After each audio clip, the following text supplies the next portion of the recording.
ऐसे चॉकलेट जैसे डब्बे आते हैं, देखिए कैडबरी जैसे केला लगाया उनको आप बताए ना, ये होना यानी उन्होंने उनके डीएनए को आपके खेत के और एनवायरनमेंट के हिसाब से वहां पे क्या कर दिया, रिस्ट्रक्चराइज कर दिया। समझ में आ रहा है? तब तक वो स्ट्रक्चराइज कर रहा है। इसके लिए क्या करता है, वो जड़ों का विकास करता है और जड़ों का विकास करके जमीन को एनालाइज करता है। जमीन को एनालाइज करके 9 से 11 इंच की जमीन को एनालाइज करता है और अपने डीएनए में सेंस भेजता है। इनके जमीन में नाइट्रोजन है तो है, पोटेशियम है, कैल्शियम है, जो कुछ है, नहीं है नहीं है, और उससे जीन मॉडिफाई होता है। और जब मॉडिफाई होता है और यहाँ पे कुछ चीजें हमारे खेती में अगर नहीं है तो प्लांट लगातार उस चीज को मिस करता है पूरे उम्र में और शरीर में डिसऑर्डर्स जनरेट करता है। क्या करता है? डिसऑर्डर। इसीलिए केले में अगर 100% सक्सेस होना है तो केला पौधा लगाने के बाद पहले 20 दिन उसको 4 ड्रेंचिंग नाइट्रोजन से सेलेनियम तक 16 के 16 एलिमेंट की 4 ड्रेंचिंग डाल दो। 1-1 केजी डालना है, ज्यादा नहीं डालना है। पूरे खेत में 1-1 केजी जाएगा 1000 पौधे में, लेकिन ये डालना है। इससे फायदा क्या होता है कि पौधे में जो जेनेटिकल सेंस जा रहा है वो सेंस कैसे जाता है, इनके खेत में सारे कुछ चीजें हैं तो वो हायर ग्रोथ के लिए तैयार होता है। उसका जीन जो है हायर ग्रोथ के लिए तैयार होता है पहले 20 दिन। इसलिए पहले 20 दिन 4 ड्रेंचिंग बिना भूले करना है। लगातार यहाँ के किसानों को मैंने देखा है कि काफी सारे बेसल डोज ड्रिप में पहले ही बेड में डाल देते हैं। लेकिन केला पहले 20 दिन जेनेटिकल इंप्रेशन के लिए हमने ड्रेंचिंग किया, उसके बाद वो जड़ों का विकास कर रहा है, फास्फोरस ही चाहिए। कब तक? 1.5 महीने तक। उसके बाद उसको ग्रोथ स्टार्ट करता है तो उसके बाद सब NPK सब चाहिए। समझ में आ रहा है? इसीलिए बेड में बेसल डोज नहीं डालना है, कोई मतलब नहीं, वो कोई फायदा नहीं। खाली SSP 5 बोरी डाल दो। SSP सिंगल सुपर फॉस्फेट 5 बोरी, जिप्सम 1 टन, 1 मेट्रिक टन 1 एकड़ जिप्सम, 5 बोरी SSP। जिप्सम नहीं मिलता है, तपास करिए। नहीं है, तांबोली जी ने कहा से मंगाया था, हो जाएगा। मिलता है, ऐसा कुछ नहीं। हम भिलाई में एक मिलता है रॉक फॉस्फेट करके। किसान इकट्ठा होकर ट्रक मंगाना तो उसमें आता है कि रॉक 120 फॉस्फेट करके मिलता है भी, वो डालो ना, सेम चीज़ है। यहाँ पर स्टील प्लांट है, उसका वो निकलता है वेस्ट। नहीं वो ठीक नहीं, हाँ वो बहुत अलग है। जो आप वेस्ट इंडस्ट्री का जिप्सम अगर लेंगे तो जिप्सम अकेले ऐसी चीज है कि जो इतनी पावरफुल है कि कोई भी केमिकल को झट से न्यूट्रल करती है और जीरो टॉक्सिसिटी में लाती है। इसीलिए केमिकल फैक्ट्रियाँ जितनी भी देश में है उनको कंपल्शन था कि आप 1 लीटर केमिकल को डिस्ट्रॉय करने के लिए, वेस्ट केमिकल को, आपको कम से कम 140 लीटर पानी उसके साथ छोड़ना है। तो इतना पानी कहाँ से लाएंगे? तो उन्होंने ये ढूंढा कि ऐसी कौन सी चीज है केमिकल को मारे, तो जिप्सम है। इसलिए आप JITC में गुजरात में जाते हैं तो फ्री में भर के देते हैं, लेके जाओ भाई, कहाँ डाले इसको, इसके। लेकिन उसके साथ जो केमिकल वेस्ट जिप्सम मिलता है, इंडस्ट्रियल वेस्ट, उसमें हैजार्डस केमिकल होते हैं जो उनके इंडस्ट्री से वेस्ट निकला है, उसको न्यूट्रल करने के लिए उसको यूज करते हैं जिप्सम को। वो नहीं लेना है, जो नेचुरल मिल रहा है माइन से वही लेना है। मेजर राजस्थान से मिलता है, MP मिडल MP से मिलता है, आप ले लो। हाँ, गुजरात से भी मिलता है, MP पे है ना, वहाँ से ले सकते हैं। वो मिट्टी है, कोई ऐसा कुछ है नहीं। उसका ट्रांसपोर्ट ज़्यादा है, वैसे तो सस्ता ही है। हाँ, पहुँच के गिनो उसका, वो असल में मिट्टी है इसलिए सस्ती है, लेकिन ट्रांसपोर्ट ज़्यादा है जो भी लग रहा है वो। ठीक है, 1.5-2 रुपये किलो से जा रहा है। तो 1 एकड़ में हमने 1 टन बोला है, 2.5 रुपये से भी जाए तो 3 रुपये। लेकिन करेगा क्या, पूरे साल जो आपके हाथ से गलत कुछ जाएगा और केमिकल सैचुरेशन करेगा, उसमें क्या है, कैल्शियम और सल्फर होता है, कैल्शियम सल्फेट। पीएच अगर आपका ऊपर जा रहा है तो सल्फेट इसको नीचे खींचता है, और पीएच अगर नीचे जा रहा है तो कैल्शियम उसको ऊपर खींचता है, तो न्यूट्रल रखता है। तो खाद के रिजल्ट भी बढ़ते हैं और जमीन खराब भी नहीं होती, लगातार आपके प्रोडक्टिव मोड पे रहती है। समझ में आ रहा है? तो 1 टन जिप्सम ये डाल के खाली आप सोइंग की तैयारी करो, बाकी ज़्यादा कुछ उथल पतल मत करो, उसका कोई फायदा नहीं, वो लेने वाला ही नहीं। प्लेसमेंट भी तो डालना है। हाँ, बायोमास तो आपका बायोमास जो है, आप क्या डालते हो, गोबर डालते हैं ना, गोबर खाद की प्लेसमेंट। इधर शुगर मिल नहीं है ना, नहीं, तो इधर तो मिलना ही नहीं। हाँ, नहीं, वो प्रेसमेंट अलग, प्रेसमड आप समझ नहीं पाए हो।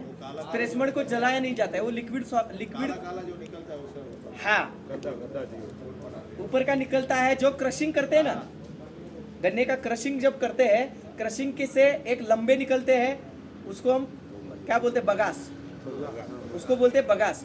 और जो छोटे छोटे ऐसे पाउडर निकलती है, रस के साथ पाउडर नीचे गिरती है, वो और जो ऊपर से निकलता है, इन दोनों मिलके जो होता है उसको बोलते हैं प्रेसमेंट।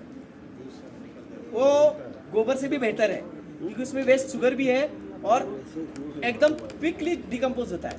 वो भी आप लेना है तो 7 टन तक ले सकते हैं, सस्ता है, शुगर मिल से आपके मिल जाएगा, आप वो भी ले सकते हैं या तो गोबर भी ले सकते हैं, जो दोनों के इसमें।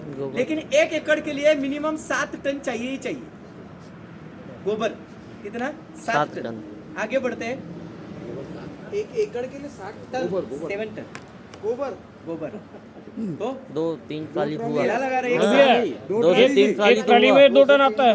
हाँ 3 ट्राली 4-5 ट्राली तो अपन डालते हैं भी ऐसी भी। ये बोल रहे डंपर जैसे बोल रहे ना, बड़ा वाला डंपर जो नहीं, डंपर की मैंने 10 सात केजी वजन में बोल रहे हैं भैया, ये टन। वजन में बात है। ट्रैक्टर के एक ट्राली में तुम्हारा 2 टन आएगा मान के ठीक है चलो, एक एवरेज 2 टन आता है। 3 ट्राली तो उम्र के हिसाब से पहले 20 दिन ड्रेंचिंग, उसके बाद अगर आपने मल्चिंग किया है तो 2 तरह से खाद दे सकते हैं। एक है कि जो पौधा है इसके चारों तरफ 9 इंच के दायरे में, पौधे के चारों तरफ, पेड़ की तरफ चारों, पहले 2 और बाद में 2, इसको ऐसे कट लगाने, कट यानी इसको क्या बोलते हैं, ट्रायंगुलर कट, ऐसा ट्रायंगुलर, पौधे की तरफ टॉप और बाहर की तरफ फैलाव वाली जगह, ऐसा कट लगाओ और इसको कट को फ्लैप को ओपन करके अंदर खाद डाल के उसको बंद करो और एक पत्थर रखो या टेपा रखो।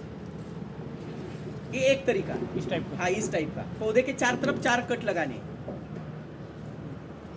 4-4 इंच के 4 कट ऐसे तिरछे, और इससे क्या करना है, खोलना है, उसको उखाड़ के खाद अंदर फेंकना है और उसको बंद करके ढेपड़ा रख देना है। एक तरीका। दूसरा तरीका, जो हार्ड फर्टिलाइजर आप जमीन में आज दे रहे हो, उसी हार्ड फर्टिलाइजर को आप वाटर सोल्यूबल बना के भी दे सकते हो। डीएपी ड्रिप से दे सकते हो, 10-26 दे सकते हो, 12-32 दे सकते हो, एमओपी सब दे सकते हैं। उसको ड्रिप से भी चला सकते हो, तो उसको ऊपर से डालने की आवश्यकता नहीं है। उसी को फिर हफ्ते हफ्ते के डोज बना के आप लगातार दे सकते हो। लेकिन एज ऑन टेक्निकल तरीके दोनों हैं, आपको जो ठीक सके। अभी इसमें से रिजल्ट कौन से बेहतर आते हैं, बेहतर रिजल्ट किसके आते हैं, जो आप ड्रिप से सोल्यूबल करके दे रहे हो उसके रिजल्ट एक्सट्रीम रहते हैं। क्यों एक्सट्रीम रहते हैं? जमीन में जाके खाद पहले क्या होता है, सोल्यूबल होता है, सोल्यूबल होने के बाद मोबिलाइज होता है। एक जगह से यहाँ जड़ है, यहाँ खाद पड़ा है, तो यहाँ से यहाँ खाद जाता है, इसको मोबिलाइजेशन बोलते हैं। ये कौन ले जाता है, इसका काम कौन करता है, तो बैक्टीरिया और फंगस करते हैं। करते कौन है, एक्चुअली वो खुद नहीं करते, उसके दोनों के एसोसिएशन से एक राइजोस्फीयर के धागे बनते हैं, और वो धागे पे लोड होके वो खाद कहाँ तक पहुँचता है, जड़ों तक पहुँचता है। इस चेन को जमीन में माइक्रो ऑर्गेनिज्म की, माइक्रोफ्लोरा की जो चेन है माइक्रो ऑर्गेनिज्म की, इस पूरी करने के लिए चाहिए गोबर का खाद, क्योंकि उनका खाद तो वही है, केमिकल खाद तो वो खाते नहीं। अगर गोबर खाद है वो पहले 2 महीने में खत्म हुआ तो उसके बाद तो उसको वहाँ कुछ है ही नहीं। आप समझ रहे हैं? इसीलिए आपको क्या करना है, यही खाद अगर ड्रिप से छोड़ेंगे हफ्ते हफ्ते कंटिन्यूस, तो जो जमीन में जाके होने वाला है बैक्टीरिया के तौर पे, वो हमने रेडीमेड करके भेजा। बात समझ में आ रही? सोल्यूबलाइजेशन, मोबिलाइजेशन डायरेक्ट अपने ड्रिप से दिया जड़ों की तरफ। क्लियर हो रहा है ना? ज्यादा हो रहा है जरूरत ही नहीं पड़ती, हाँ? बैक्टीरिया की जरूरत ही नहीं पड़ती। हाँ, बैक्टीरिया की जरूरत है एनवायरनमेंट क्रिएट करने के लिए, लेकिन इतनी जरूरत नहीं है जितनी अगर हार्ड फर्टिलाइजर को है। हार्ड फर्टिलाइजर तो पूरी तरह से डिपेंड बैक्टीरिया और फंगस के है, लेकिन जब सोल्यूबल करते देते, आज देखिए आप जब एसिडिक फर्टिलाइजर देते हैं, संपर्क में आते ही डायरेक्ट अपटेक हो जाता है, क्योंकि बैक्टीरिया क्या करता है, एसिड बनाता है, और एसिड का ही काम ऑलरेडी हमने और बाहर एसिड दे के कर दिया। इसराइल ने यही टेक्नोलॉजी को डेवलप किया कि बैक्टीरिया ही हमारे खेत में नहीं है क्योंकि गोबर ही नहीं है, तो करे क्या, सल्फ्यूरिक लगा दो, फिर वाटर सोल्यूबल बना दो, फिर वाटर सोल्यूबल बनाए acidic fertiliser. Acidic fertiliser direct uptake होते हैं, उसके लिए बैक्टीरिया फंगस की जरूरत नहीं है। ऐसा क्यों है? क्योंकि जड़ों के ऊपर है बेस चार्ज, बेस यानी अल्कली चार्ज, और उसको अपोजिट चार्ज खाद चाहिए, तो उसके ऊपर का चार्ज न्यूट्रल हो जाते हैं दोनों के, और अब जो अंदर का न्यूट्रिएंट्स है उसको वो अपटेक करता है। अभी अगर आपके पास खाद जो है जितने भी, वो बेस चार्ज के हैं, पोटेशियम बेस है, 12-32-16 बेस में जाता है, जो 18-46 यानी डीएपी है वो भी बेस में जाता है, क्योंकि अमोनिया है। तो ये डायरेक्ट अपटेक नहीं होते, उसके पास एसिड चाहिए तब अपटेक होते हैं। तो इसराइल ने क्या किया, ये सारे खाद्य एसिडिक बना दिए, हम लोग एक मीटिंग तो डायरेक्ट अपटेक हो रहा है। जड़ों पे गया, जड़ों के बगल में इसका charge plus minus neutral, direct nutrition Uptake. लेकिन इसका दूसरा नुकसान भी है। इसका दूसरा नुकसान क्या है, अगर प्लांट को पोटेशियम चाहिए भी नहीं, एसिडिक बनाने की वजह से नुकसान क्या हुआ कि प्लांट को जो चाहिए वो भी और नहीं चाहिए वो भी, वो सारा ले लेता है, क्योंकि उसको सेंस ही नहीं रहते, सेंस खत्म हो जाते हैं। समझ में आ रहा है? इसकी वजह से हम जब देखते हैं कि हार्ड वाटर सोल्यूबल वाली सब्जी आज यहाँ से काटो बाजार तक जाते जाते लुटक जाती है, कि उसमें कोई कीपिंग है ही नहीं। जो नहीं चाहिए वो भी है, चाहिए वो भी है, और जितना चाहिए उतना भी, जितना नहीं चाहिए उतना भी लेता है, जितना मिला उतना लेता है। इसकी वजह से ग्रोथ भी फास्ट करता है, अननेचुरल ग्रोथ करता है। एक दिन में इतना ग्रो करना है, ये नेचर का रूल है, ये इतना कर देगा। क्यों? अनकंट्रोल्ड। ये इसराइल का झटका है। फिर इसराइल ने मिलीग्राम तक गए, अभी उतना हमारे पास कंट्रोल नहीं। इधर मल्चिंग भिगोने के लिए पानी नहीं अपने पास। अभी जो रियलिटी है ना, अभी वो लोगों ने क्या किया है, वो अभी माइक्रो इरिगेशन छोड़ दिया, यानी ड्रिप छोड़ दिया उन्होंने। अभी वो नैनो इरिगेशन पे गए, यानी जमीन के अंदर 4 इंच से एक लाइन गई है जमीन के अंदर से, और 1 मिलीसेकंड यानी 1 सेकंड में ये 3 बार स्प्रे करती है। समझ के देखो, इतने में 3 बार स्प्रे करती है। अंदर पानी दिखता ही नहीं, हर टाइम सूखा है। पहले ड्रिप से जितना चाहिए था, 100 लीटर चाहिए था, उसका 20 कर दिया, 18 लीटर कर दिया। अभी 18 का भी 4 लीटर कर दिया। फसल की ग्रोथ और तेजी से बढ़ रही है, क्योंकि 24 घंटे वहां नमी की स्थिति है। कंटिन्यू स्प्रे, नैनो इरिगेशन, जमीन के अंदर जड़ों के बगल में, ऐसे सेकंड में 3 बार। तो ये अभी वहां तक गए। हमारे पास वो अभी तक ड्रिप प्रॉपर नहीं है। ठीक है, आगे बढ़ते हैं। चलो जाए क्या कहते लगा लेते हैं। लाला इसका तो ये बहुत खोज करता है, इसको पता लग गया कुछ कहीं ये चीज वहाँ ये इम्प्लीमेंट वहाँ तुरंत दौड़ के भाग जाता है। अच्छा, अच्छी बात है। तो उम्र के हिसाब से पहले 20 दिन जेनेटिकल इंप्रेशन, उसके बाद 20 दिन से 47 दिन वो जड़ों का विकास करता है, ग्रोथ नहीं करेगा, जड़ों का विकास। मैंने एक वीडियो भी ग्रुप में मैंने डाली थी, आपने देखी होगी। जितने लोग ग्रुप में हैं, पौधा इतना ही है, परसों 1 महीने पहले लगा हुआ है, 1-1.5 महीने पहले, लेकिन उसकी जड़ वहां तक गई है। ऐसा खोदते खोदते हमने दिखाया लाइव। पौधा कोई ग्रो नहीं कराए ज्यादा, एक पत्ता मुश्किल से लाया, लेकिन जड़ों का विकास वहां तक कराया। उसके पहले लोगों को लगता था क्या बोल रहे हैं सर, नहीं, लेकिन जब लाइव दिखा दो ऐसा होता है, ऐसा ही होता है भाई। तो हमने ऑलरेडी किया है। तो जड़ों का विकास 47 दिन तक, जड़ों का विकास 47 से 65 दिन तीसरी अवस्था आती है, ट्यूबरिक ग्रोथ। ट्यूबरिक यानी कंद का विकास। यहाँ पे कंद 15 से 20 दिन में बूम करता है। ऐसा होता है, अब देखो लगा ऐसा हो जाता है 20 दिन में, क्योंकि वो उसकी ग्रोथ है। वो वहां पे आपको ध्यान का देना है, इधर लीड फास्फोरस को करना है नाइट्रोजन के साथ, दोनों इक्वल लीड पे रखने, क्योंकि यहाँ पे कंद जितना बड़ा होगा उतनी ज्यादा सर्कलें बढ़ती है, सर्कल अंदर की, और जितनी ज्यादा सर्कल बढ़ती है उतने ज्यादा पत्ते आते हैं। एक सर्कल एक पत्ता, और जितने ज्यादा पत्ते उतने ज्यादा हैंड्स यानी पंजे। 2 पंजे के बीच में एक हैंड्स आता है, 2 पत्ते के बीच में एक पंजा आता है। इसलिए जितने ज्यादा आपके पत्ते उतने ज्यादा आपके क्या आते हैं, पंजे आते हैं। तो जितने ज्यादा पंजे आते हैं तो मिनिमम हमारी रिक्वायरमेंट पूरी होती है, और हम उसको क्या कर लेते हैं, 100% सर्वाइव करके हमारी बेसिक जो रिक्वायरमेंट है, जो एवरेज है, उसको गेन कर लेते हैं। बात समझ में आ रही? 60 दिन पे कंद की शुरुआत जो होती है 60 दिन, 65 दिन, 1.5 महीने से 2.25 महीने के बीच का पीरियड, 1.5 महीना, 45-47 दिन, यानी 50 दिन गिन के चलिए। वहां से महीने के आसपास में, बस ये महीने के आसपास कंद पूरा ऐसा बूम होता है। आप निकाल के देखिए, उसके पहले इतना ही होगा, जैसे 1.5 महीना पूरा हुआ ऐसा बूम करेगा। उसके बाद एक सबसे बड़ी अवस्था चालू होती है केले में, वो होती है, उसको बोलते हैं यंग ग्रोथ स्टेज, यानी इस सारे केले की उम्र की सबसे बड़ी अवस्था, जो लगातार कहाँ तक चलती है, लगभग 75-90 दिन से शुरू होती है, वो चलती है कब तक, प्रेगनेंसी तक चलती है। इस अवस्था को बड़ी अवस्था क्यों बोला गया है? इसी अवस्था में पौधा क्या करता है, अपनी ग्रोथ करता है, साथ ही अगले जो आपका पोषण है उसके लिए सारे खाद को भी बॉडी में स्टोर करके रखता है, स्टोरेज करता है और वेजिटेटिव ग्रोथ को भी पूरा करता है। इतनी बड़ी ग्रोथ है। तो यहाँ पे लगभग यह अवस्था पूरी होते होते 4.5 महीने गुजर जाते हैं लगभग। तो इस 4.5 महीने के दौर तक ज्यादा हो रहा है थोड़ा, 4.5 महीने के होने के दौर तक आपको लगभग आपके जो एन और पी है, नाइट्रोजन और पोटेशियम फॉस्फेट, इसके 60 से 70% खाद खत्म होने चाहिए। ये सबसे बड़ी अवस्था है, ये खत्म होने चाहिए। उसके बाद प्रेगनेंसी में बचे 20% और डिलीवरी के बाद 20% दोनों के, और 60 से 70% पोटेशियम पीछे रखो और वो खत्म होना चाहिए।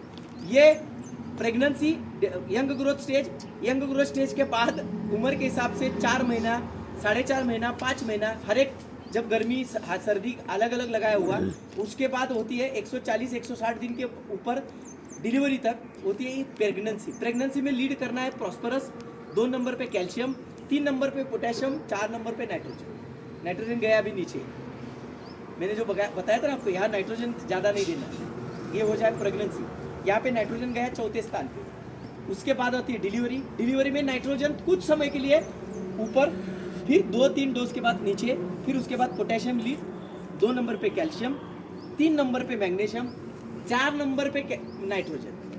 कितने नंबर पे गया? 4, 4थे नंबर पे। ये लीड से हमारा खाद का प्रयोग हमें उम्र के हिसाब से बनाना में करना है। इसके डोसेज विस्बेस हमने बनाए हैं, इधर के हिसाब से थोड़े बहुत चेंजेस करने की आवश्यकता है, वो हम करके आपको डिलीवर करेंगे, उसका चिंता करने की आवश्यकता नहीं। जो लोकल में आपको अवेलेबल हो, अच्छा हो। अभी खाद देने का और तीसरा एक शानदार तरीका है, अगर बेसल डाल रहे हो तो बेसल को भट्टी बना के दीजिए। कैसे दीजिए?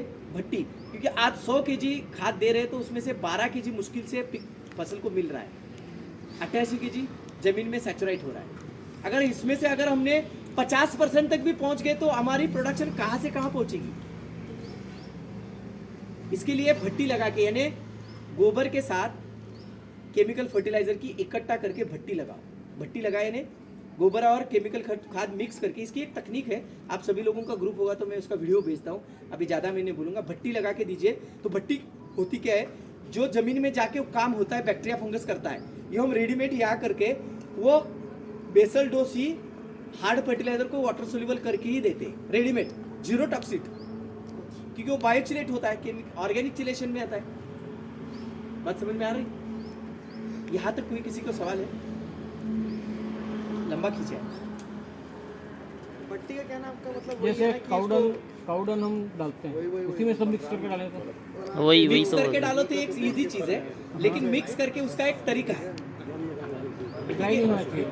मिक्स करके इसका एक तरीका है, जो काउडंग है, गोबर है, वही उसको ढक के वो हाँ, उस बस। डब्बे में रखते हैं। हाँ, उसका क्या है कि काला पेपर लेते हैं, प्लास्टिक का काला है, ब्लैक ही चाहिए। छाव जहाँ होती है वहाँ पे एक नीचे पेपर फैला के 1 मीटर का चौड़ा बेड बना के नीचे गोबर डालते हैं, बीच में गोबर और केमिकल खाद मिक्स किया हुआ बीच में भी खाद डालते हैं, या डायरेक्ट गोबर और खाद मिक्स किया है तो ऊपर डालते हैं।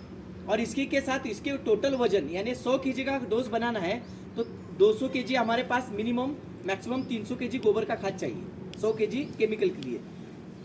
उसमें से 200 केजी हम नीचे बेड लगाते हैं, 100 केजी केमिकल खाद के साथ मिक्स करते हैं, और जो मिक्स किया हुआ ऊपर डालते हैं। और इसके बाद इसके ऊपर नमी बनाते हैं, तो इसके टोटल वजन के 5% पानी लेते हैं, यानी 300 गोबर लिया, 100 केमिकल है तो हो गया 400, तो 400 का 5% यानी 20 लीटर पानी। इस 20 लीटर पानी में गुड़, इंडा इग्स इस अंडे, एनपीके के बैक्टीरिया, तीनों बैक्टीरिया, और थोड़ा बहुत उसमें आप प्रोटीन वाला कोई भी सोर्स, यानी सोया पाउडर, या उसमें आप कोई भी प्रकार की जैसे चने के पाउडर थोड़ी बार डाल दीजिए। इसका फर्मेंटेशन कर दीजिए।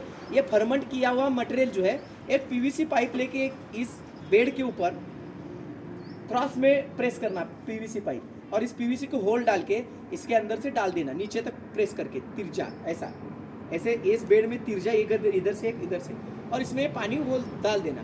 तो हर एक लेयर से ये पानी नीचे तक उसको गोबर के साथ मिलता रहेगा, और मिल के सब ये भेज अंदर तक पहुंचते। फिर पाइप निकाल दो, फेंक दो, यानी रख दो, और इस जो नीचे पेपर दिया है उसी पेपर से ऊपर लगा के ये बेड को पूरा एयर टाइट करके थोड़ा सा वजन रखो और 5 दिन तक वहां जाने की आवश्यकता नहीं। 5 दिन में अंदर क्या होता है, मॉइस्चर है, बायोमास है, तो अंदर इतनी गर्मी पैदा करता है कि हाथ जल जाए, यानी लगभग 100-110 का टेम्परेचर ऊपर गेन करता है, क्योंकि काला पेपर, बायोमास और पानी और अंदर से फर्टिलाइजर, तो इतनी गर्मी करता है। और गर्मी करने से जो बेसिक फर्टिलाइजर वो मेल्ट हो जाते हैं, गर्मी से क्या हो जाते हैं, मेल्ट हो जाते हैं, सोल्यूबल हो जाते हैं, और कुछ बैक्टीरिया और फंगस की ग्रोथ की वजह से वहाँ जो एसिड बने हैं उसके वजह से वो मर्ज हो जाते हैं। तो आप उसको खोलेंगे तो गर्मी इतनी होगी कि आपको माप मारेगी, तो पानी आता है आंखों से वगैरह, क्योंकि अमोनिया बना होता है। वो खुला करके एक दिन छोड़िए तो आपको समझ में आएगा कि केमिकल फर्टिलाइजर गायब हो गया, उसमें कुछ नहीं। तो गया कहा तो वह सोल्यूबल हुआ, और बायो जो फर्टिलाइजर है इसका जो एसिड था इसने इसके ऊपर बॉन्डिंग करी और वो चिलेशन में चला गया, तो वो 0 लॉस होता है जमीन में जाने के बाद, उसको कोई बैक्टीरिया की जरूरत नहीं, कुछ नहीं। तो ये जब डालते हैं तो 100 के 100% आपको अवेलेबल होता है, तो इसके रिजल्ट 300 गुना से बढ़ जाते हैं। नहीं सर, जैसे हमने बना लिया, जनरली प्रैक्टिस हमारी रहती है कि मई महीने में होती है हमारे, उस समय मई में 45 डिग्री के आसपास उसको डालेंगे तो बैक्टीरिया तो किल हो जाएगा। नहीं भाई, बैक्टीरिया देखो हमें कहाँ पे चाहिए, बेड तक चाहिए, आप समझ रहे, बेड तक बैक्टीरिया का काम खत्म हुआ है। जो करना है बैक्टीरिया ने ऑलरेडी वहाँ कर दिया है, ऑर्गेनिक चिलेशन का जो रिफॉर्मेशन करना है वो कर दिया है, वहाँ हमें बैक्टीरिया की कोई जरूरत नहीं। उसमें जो बैक्टीरिया थे ऑलरेडी मरे हैं, वो जिंदा रहते ही नहीं, क्योंकि उसका टेम्परेचर जब 34 दिन 100 के ऊपर चलता है तो एक भी बैक्टीरिया अंदर रहता नहीं है, सब मर जाते हैं, वहाँ बैक्टीरिया नहीं रहते। हमने बनाए भी, उनका काम लिया, वो मर भी गए, वो काम छोड़ दो। उसके बाद हमारा रेडीमेड फीड बनाए वाटर सोल्यूबल, उसको डालना है, वो 3 गुना पावरफुल हो गया। 3 से ज़्यादा, 300 गुना बोल रहे हैं। 300 गुना से रेट रिजल्ट बढ़ेंगे, क्योंकि 12% पे आप हो, इसमें से लॉस बढ़ाओ, 300 गुना रिजल्ट बढ़ेंगे। पावरफुल तो कितना आप मर्जी, कितना अच्छा गोबर लिया उतना उसकी पावर कौन गिनी। आप एक बेड है ना, टमाटर में किसी में भी लगा के देखो, ऐसे पट्टी लगा के एक बेड लगा के, आखिर तक उसका नूर अलग ही रहता है, साइज, वेट, टॉक्सिसिटी सब अलग रहता है। सड़ा वाला गोबर चाहिए कि कच्चा गोबर? कच्चा गोबर। कच्चे नहीं, सड़ा वाला, कच्चा नहीं चाहिए, कंपोस्ट। कच्चा नहीं, कंपोस्ट किया हुआ। कंपोस्ट किया हुआ, क्योंकि उसमें एसिड बने हुए हैं, उसके एसिड बनने के लिए फिर 22 दिन चाहिए। विश्वास है। फिर वो अलग चीज़ है, दुनिया है वो, जीवामृत वाली वो अलग दुनिया है, वो ये नहीं, ठीक है। केले को 100% मार्च में लगा रहे हैं जितने भी लोग, वो एक भी केला मरना नहीं चाहिए गर्मी के। इतना एक 5 मिनट में बताता हूँ और फिर रुकते हैं। भेज बना के अगर मल्चिंग में अप्रैल में भी, आप मार्च में भी मल्चिंग लगानी है तो करना क्या है, मैंने लास्ट में परसों भी बताया आपको कि पहले 50 लीटर पानी लेके 10 केजी गुड़ डालिए, 10 केजी गुड़, वो पानी मल्चिंग के ऊपर पौधा लगाने से पहले छिपका दिए, यानी छिड़का दीजिए। गुड़ का पानी आगे छिटकाते रहिए, पीछे से राख लेना है, राख यानी ऐश, और ऐश को डस्ट करना है। जैसे डस्ट करेंगे, वो गीले गीले में डस्ट करो, वो राख क्या हो जाएगी, बढ़ जाएगी, ध्यान नहीं, चिपक जाएगी। गुड़ के पानी आगे स्प्रे पंप से स्प्रे करिए मल्चिंग के ऊपर, और उसके ऊपर पीछे पीछे तुरंत क्या डालना है, राख डालिए, ऐश। तो ऐश क्या होगी, वहाँ पे चिपक जाएगी, चिपकेगी तो मल्चिंग के ऊपर लाइट भी नहीं जाएगी। तो मल्चिंग डाला क्या और नहीं डाला क्या, 0 लॉस होता है, कोई प्रॉब्लम नहीं, नहीं तपेगा नहीं कुछ होगा। जैसे बारिश आएगी ये राख को धो लेगी, अपना साफ होगा, मल्चिंग का काम चालू हो जाएगा। सिंपल है कि नहीं। तो गर्मी में आप मल्चिंग लगा सकते हो, कोई प्रॉब्लम नहीं, लेकिन तरीके यूज करो। दूसरा, केला लगाना है तो रबड़ी बना के लगाना। क्या बना के, रबड़ी यानी गड्ढा, ऐसा कीचड़ बना के, मताई करके कीचड़ बना के लगाना। कीचड़ बनाते हैं तो एक भी पौधा मुश्किल से मरता है। क्यों? क्योंकि जब कोकोपीट है, ये कोकोपीट आप खुली मिट्टी में, जैसे मिट्टी खुली करके लगा रहे हो और हल्का से ऊपर से मिट्टी डाल रहे हो, तो एक तो वो स्पोरल है, वहाँ की मिट्टी आपने खोद ली, लूज करी, तो सभी तरह का पानी उधर ही आ जाएगा। पानी खत्म होता है तो हवा भी सभी की तरह की इधर ही आएगी, क्योंकि वहाँ की मिट्टी आपने क्या की है, खुली कर दी है। और जड़ों की जो रूट आईबॉल्ड होते हैं वो सस्पेक्ट हो जाएंगे, यानी जड़ें डेवलप ही नहीं होगी। फिर पौधे 10-20 दिन तक हरे भरे रहते हैं। 20 दिन के बाद 1 गया, 25 दिन के बाद 20 गए, फिर 40 दिन के बाद 40 गए, ऐसा चालू हो जाता है। बात समझ में आ रही है? तो ये ना हो, अगले 48 घंटे में एक साथ सब चलने चाहिए। तो करना चाहिए कीचड़ बनाओ। तो कीचड़ क्या करता है, कीचड़ क्या करता है, जो हमने कीचड़ बनाया, कीचड़ बाहर निकाल के पौधा रखा और कीचड़ छोड़ दिया, अगले 15 मिनट में वो कीचड़ सूख जाएगा। जैसे सूखता है अपनी जो साइज है उसको छोटा करता है, जैसे साइज को छोटा करता है कोकोपीट के ऊपर को क्या करता है, प्रेशर जनरेट करता है, और जैसे प्रेशर जनरेट होता है कोकोपीट प्रेस होता है, और प्रेस होगा तो अंदर गर्मी पैदा करता है, गर्मी पैदा होगी तो सारे जो जड़ों के आके है वो नींद से जग जाते हैं और तुरंत अगले 48 घंटे में नए जड़ें स्टार्ट हो जाती हैं। समझ में आ रहा है? तो एक भी पौधा मरेगा नहीं। बारिश में कितना भी बारिश आए, ये जो कीचड़ की आप फिट है तो यहाँ पानी की बूंद अंदर नहीं जाएगी, जितना भी पानी बाहर से अंदर जाएगा। बात समझ में आई? क्लियर है? दूसरा गर्मी में मरना चाहिए नहीं चाहिए, एरंडा लगा दीजिए दोनों 11-11 इंच पे, नीचे वाली डालियाँ तोड़ते रहिए, जैसे पौधा बढ़ता जाएगा छाँव में सुबह शाम की लाइट मिलती जाएगी। तीसरी, गोबर का पेस्टिंग करिए थड़ के ऊपर अगल बगल में, तो ठंडक बनी रहती है, कितनी भी गर्मी हो पौधा मरता नहीं। ठीक है? और कुछ? आप सभी लोगों ने काफ़ी समय ये अपने शास्त्र में बहुत ऐसा हुआ, अच्छा है। आप सब लोग जो भी यहाँ पे आए प्रस्तुत है, एक तांबुली जी का नंबर लिखने का कष्ट करिए। इनके नंबर पे हमने इधर के किसानों का एक ग्रुप बनाया है। ऐसा नहीं कि केला, आपकी कोई भी फसल, पाम से लेके, ये पाम सामने दिख रहा है, कोई भी हो, उसकी फिजियोलॉजिकल और टेक्निकल बातें आपको सपोर्टिव मिलेगी। बेस्ट टेक्नोलॉजी जो आज की दुनिया की है वो आपको प्रोवाइड की जाएगी। कभी भी आप हमसे संपर्क कर सकते हैं, कोई प्रॉब्लम नहीं। नंबर तांबुली जी आप बताइए।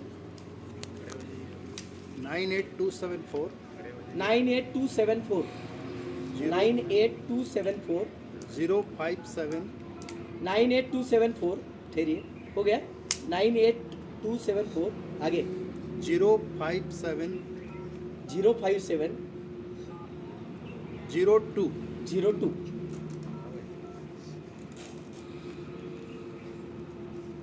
ठीक है, आप ये सर ग्रुप में आपको डाल देंगे, इन पे आपका नंबर डाल दीजिए, एक ग्रुप में डालेंगे। आपको जो सवाल करने करिए, मैं मेरे जैसे वहाँ पे अपने बाकी भी वैज्ञानिक है वो आपको सलाह देते रहेंगे। आपकी दुविधा, किसान भी आपको सलाह एक दूसरे को देंगे, मेरा ये एक्सपीरियंस है। ठीक है, सभी किसान भाइयों का फिर एक बार पूरन परिवार की ओर से मैं तहे दिल से स्वागत करता हूँ। सवाल है, आप गए साल मेरा एक क्लब था जी, फरवरी में पहला बाहर आया और वो सितंबर तक आया बाहर। अरे फरवरी से सितंबर तक चल रहा था, वो अक्टूबर तक माल काटा हूँ। अक्टूबर तक, ये बात गलत है। दूरी बता ना, दूरी दूसरी के दो भाई चीजें केम हैं। लगाए 8 साढ़े 3 के था। 8 बाई 3.5। अरे ये ऐसा मत करो, 8 बाय 5, ये 5 फीट के 2 पौधे नीचे नहीं चाहिए हो। केले में ये गड़बड़ मत करना। 5 फीट के अंदर आप 2 पौधे के पौधे लाए तो आप सवार नहीं पाओगे, क्योंकि 8-4 में है। फिर भी थोड़ा गड़बड़ करेगा। मैं अभी 9-5 में लगा रहा हूँ पपीते के अंदर, अभी हाँ वो ठीक है, मार्च में। और केला पपीता की एक जोड़ी बहुत बेहतर है, नेचुरल जोड़ी है। केले के अंदर पपीता और पपीता के अंदर केला। 8 बाय 5 पे केला लगाए और उसी के फील्ड के अंदर बिना छेड़छाड़ किए आप केले के अंदर ही वैसे के वैसे केला जैसे खत्म होता है उसको काट दो। 1 महीना अपना, अगर पोलन किसान नाम का चैनल है आप देखते हो, हाँ है ना, देख लीजिए। हाँ है। हमारे खुद कंपनी के फील्ड पे हमने किया है। केले के अंदर पपीता लगाइए, पपीता के अंदर वापिस केला लगाइए, और केला कोई के अंदर छेड़छाड़ पपीता नहीं। कब लगाना है? हाँ? कब लगाना है केले के अंदर पपीता? जब केला खत्म होता है दूसरे साल का। बाद बोलिए सर, बाद केला के बाद। हाँ, केले के बाद।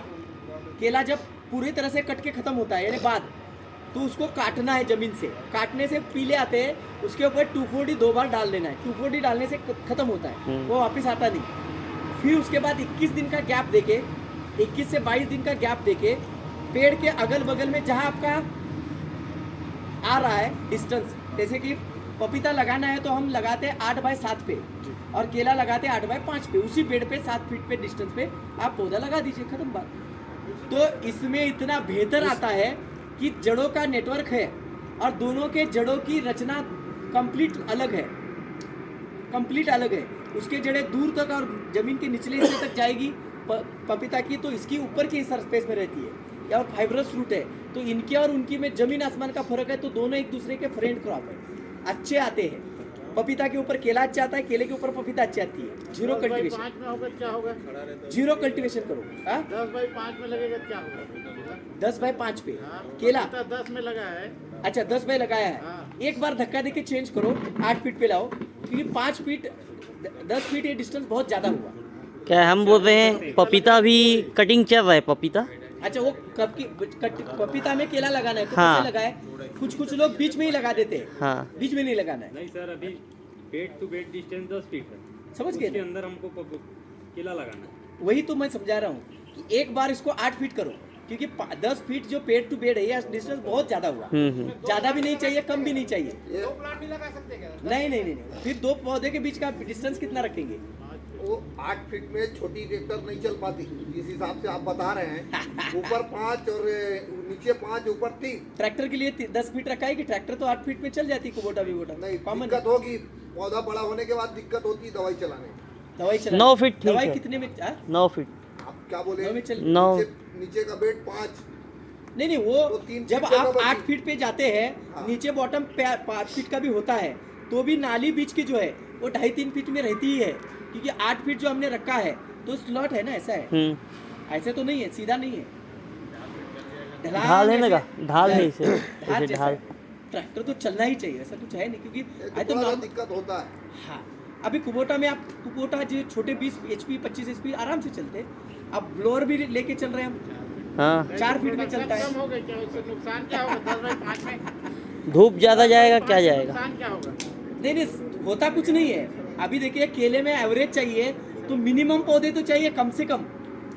अब 10 बाय 5 में लगाए ना 50 स्क्वायर फीट हो गया, 10 बाई 4 में सर उसमें थोड़ा जिग जैग करें फिर तो? ऊपर चले जाते हैं। और 9-4 में जिग-जैग करें करें तो तो जिग-जैग। और क्या होता है देखो, जितना डिस्टेंस ये 8 से बढ़ाने जाएंगे ना, तो पौधे क्या होते हैं कि एक तरफ झुकना चालू करते हैं, क्योंकि लाइट जहाँ ज़्यादा है वही की तरफ झुकते हैं, फिर बैलेंस जाता है। इसलिए मिनिमम मैक्सिमम का बैलेंस रखो, उसमें ज़्यादा मत करो, समझ में आया? बेड और आगे आ दूसरा, केले के अंदर पपीता के अंदर केला लगाना है तो पपीता खत्म करके लगाओ। कोई यहाँ के लोगों की टेंडेंसी है कि उसके बीच में ठोकते हैं, फल अच्छे फल अच्छे, तो 2 महीने वो फल नहीं है, 2 महीना लेट करिए, लेकिन उसके अंदर मत लगाओ, क्योंकि जो फल दे रहा है वहाँ के पौधे की ग्रोथ नहीं होगी। जब तक काटोगे नहीं तब तक उसकी ग्रोथ नहीं चलेगी, ध्यान रखो, ठीक है? धन्यवाद।